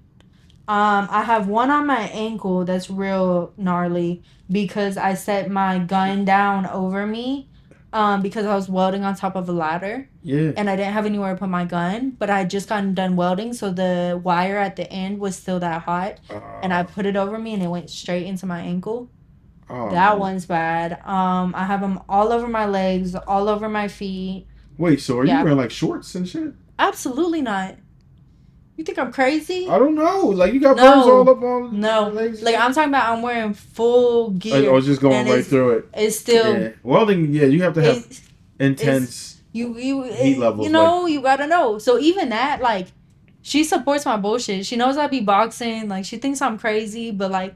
She is my biggest person in my corner. Like that is my best friend. Did you even tell her like the first time you was about to do? It's like, yo, I'm about to. Yeah, 100%. 100%. I told like. What did she say? Did she say go for it? I told her I went. Careful. The first day I went to my first boxing gym, I'm like, Mama, I'm the only girl there. The coach only speaks Spanish. I don't speak Spanish. I'm gonna do it. And she was like, okay, girl. Wow. So what about when you had like your first, I guess, client, right? She I told her about that too. How did she take it? She's always like her number one concern is my safety. Be safe. 100%. But at this point, we've been through a lot together. She's not too fazed by it. She knows that I can read a room and I can read judgment, and she trusts my judgment. We really, like, yes, that's my mom. Yes, I'm her daughter, but we look at each other as 2 adults. She's not breathing down my neck. She trusts me. I trust her. She trusts my judgment. And we truly just love each other so much that, like, we have so much respect for each other that we let each other live our lives. Right. So, I would venture to say that your father probably has a different take on it. Ooh. Am I wrong? Who's that? Who's that? Okay. All right, we'll leave that right where it's at then. So, if you had to say, what was one thing that you think that people get wrong about a dominatrix or BDSM in general? I'm going to say this for sex workers in general. We do not all sleep with our clients. Let me say that again. As sex workers, we don't always sleep with our clients. I think I use that term very commonly because that's true. It's what I do. I do sex work. I make money based off of my sexual appeal. But people take that and they say, oh, so you have sex for money. No, absolutely not. I've never had sex for money. I never will have sex for money. And so many sex workers do not have sex for money. So even with my dominatrix, like my shitting session, people ask me, they're like, oh, is he just sitting there jerking off the entire time? No. I have never seen this man's penis. Never. He has never tried to touch me. He literally lays down with his hands under his legs. He's very respectful. Being a dominatrix is not about the typical, oh, just sexual things. I'm not jerking my clients off. I'm not seeing their dicks. They're not touching me. It's about other ways of power play. So once again, just like I've said, it's so much mental. And that's where the sexual experience comes from. It's not the actual intercourse. Got it. The only thing I would push back on is, I would say, the pegging portion that I don't want to get into too much. I would probably consider that to be sexual for sure. Okay. I hear you on that. But like Gotcha. like no, I'm really trying to think about it because you are correct. Like that is a sexual act. Like you're correct. But for me it's like I know your angle. no one it's is not touching nobody's me. touching you. No one Yeah. no one is like They're not so I taking guess away that is anything why from I'm you. comfortable with it, Yeah. but I guess that would be Because you're considered not a losing sexual anything. act. You're coming in the same way. You're leaving the same way you came in. So I get it. But they aren't obviously. But Hey man. Hey. That's not your problem. That's their request, okay? Oh, that is wild. So I will say this has definitely been at least as interesting as I thought it would be. I've heard a lot of things. I think we've answered a lot of questions that people may have had. If there's anything else that you think you want to add that maybe people have misconceptions of or people need to be educated on, I would like for you to add that before we. I would just like to reiterate that women do whatever you want in life. Create who you want to be and stand 10 toes down on that person. Don't worry about the roles. Don't worry about what people are going to think of you. Move to a brand new city. Try something completely new, no matter what area it is in life. Just jump out there and try it. And do whatever your heart desires and fuck what anyone thinks. And men, come be my sub. I will beat you up. I will take your money. Oh, that was another thing I wanted to ask about. That's one we didn't touch on. Do you ever participate on financial dominance? Because that's a whole thing too. Yes, I do. And I have a lot of people who message me initially and they're like, I want to be a findom. But the thing is, everyone wants to be a findom, right? You just want to be Could you explain that term? So a findom, you do draining sessions. So you will have a sub message you and you will say, send me this amount. Send me more. Send me more. Send me more. Until they essentially run out of money. But the thing is, you are going to find those pay pigs based off of your aura and your marketing. So a lot of people want to be a findom, but they don't want to do the work that it goes into be into the marketing, into the social media presence to start getting pay pigs to come to you. Would that be one of the most simplest parts of the profession because you typically don't have to meet or prepare? I would say simple in the actual act of it, but once again, like going back to acquire it is different. That's where you put the work in. It's the marketing, and that's why I teach it all my classes. No matter if you're OnlyFans, no matter if you just want to work with companies through Instagram, no matter what you want to do, whatever business you want to run, it goes back to your marketing. Right. Everything is about marketing. For sure. So, based off of how you market yourself is going to be on who your targeted audience is and who you want to attract. So it's all just marketing, and that takes time, and that is a huge investment. Yeah, because I'm sure that is what most women would wish they could get into, just to be able to get a pay pig, because it's Because it seems real It easy, seems like it, right? A lot of people think if you're pretty enough, I'm sure there's a lot more into it than just a look. You have to have a certain aura. You have to have, um, like you said, marketing and everything to be able to get that. Because that's like the biggest deal. You're not doing once you have it, you're not doing very much at all. Yeah. And you're getting whatever. But I mean, it's honestly kind of like my shitting sessions. Like, nah, you preparing. You do you gotta prepare, run around, but like the constipated. actual session is pretty fucking simple. Yeah. But if you say so, it's if you're built for it or not. Right. So once again, having pay pigs, the actual act of having a pay pig is simple, but the work that you had to do to get to that point, yeah, that's where the hustle comes in. If you had to choose just one of these things, like one of your most intricate things, what is your favorite out of all that you do? I love being a dominatrix. Right. What specific form? Sadistic. I love beating just men up. Just to beat them, slap them. I love beating men up. So if out of that is your favorite like a kick, punch, slap, stomp, trample? What's your favorite? Honestly, if I can straight up just punch a man in the face, I'm in heaven. Yeah. Like, that's what I do. Like, I box. So if I can, like, there's very, very few men that can, one, accept the challenge for me to just straight up punch them in the face. But if you can, baby, I'm happy. I'm real happy. You ready to fulfill that fantasy? Yes. Punched in the face. Yes. That is crazy. So I want you to allow people to know what you have going on, coming up, any events, where can people find you, what's the best social media platform, and if they are interested in your services, where would they find you? Okay, so my best platform to reach out to me is going to be Instagram. On Instagram, I'm at Athena Thee Dom. Currently coming up, I have 3 group classes that I'm teaching on July 8th, July 9th, and July 10th. I'm teaching OnlyFans for beginners, how to be a dommy mommy, and navigating social media. I also offer one-on-one mentoring, which is a call specifically with one client where we can go over where you are at, where you want to be, and how you want to go about your sex work journey or just in life in general. For subs, if you want to reach out to me, you can also reach out to me through OnlyFans, which is at Athena BBY, or through my Instagram at Athena Thee Dom. Nice. And of course, as you can see, all of that is on your screen. I will also put it in the description down at the bottom so you can check her out for sure. You know how to contact your boy, of course.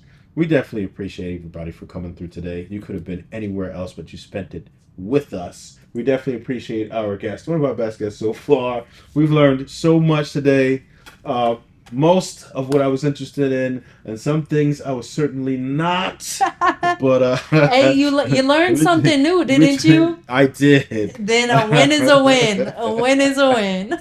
Oh, wow. Yeah, so we definitely learned a lot today. Definitely informative at the very least, and I'm sure you were thoroughly entertained. She was a blast, no pun intended. And we appreciate you most of all. If you are this far into the video and you have not subscribed and you're sitting here ninja watching still, shame on you. Go ahead and hit the subscribe button. Go ahead and follow your boy. I'm also on social media, Trev Smoove for everything. Go ahead and find me. You could have been anywhere else, but you spent it with us. We appreciate and love you for it. And as always, stay hungry, my friends. Peace out. Never thirst.